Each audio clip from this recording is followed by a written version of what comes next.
Reading confidence usually breaks before third grade. When people think about reading struggles, they often focus only on academics. However, confidence is one of the biggest things affected by literacy struggles. And many children start losing confidence much earlier than parents realize, and this is where you're going to start see overall school issues, overall participation issues, maybe even before you actually see failing or struggling grades. You're also probably going to start seeing this way before third grade.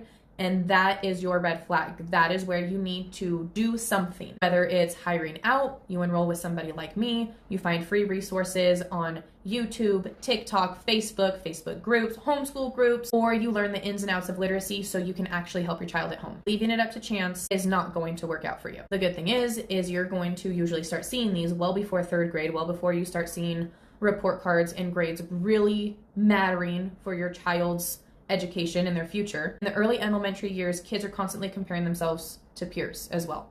They notice who reads quickly, who gets called on, who struggles, and who avoids reading aloud. Even if adults never directly say anything negative, children are incredibly aware of where they stand academically. And then over time, repeated reading difficulty can create a belief in the child that I'm bad at reading, I'm not smart, I'm dumb, and that emotional impact matters. Because once confidence starts breaking down, many kids begin avoiding reading entirely, and that's kind of the least of your problems. When we start getting much older and these issues compound, if we're talking higher elementary, definitely middle school, definitely high school, we're not just going to see behavioral issues. We're not just going to see them not completing their homework, having constantly failing grades.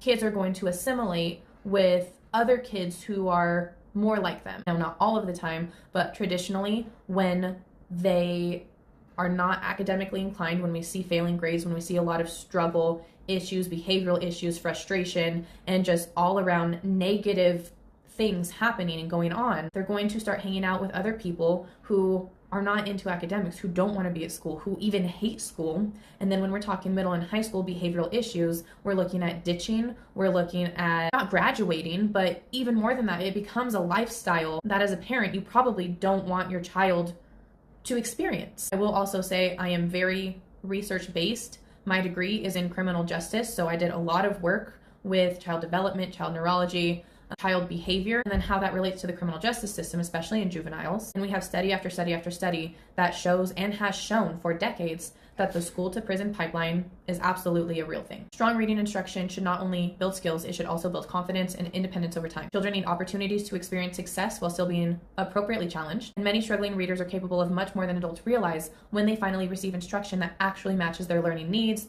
and their developmental level. Follow for literacy and child development support, and if you want help identifying your child's reading strengths and gaps, book a reading assessment through the link in my bio.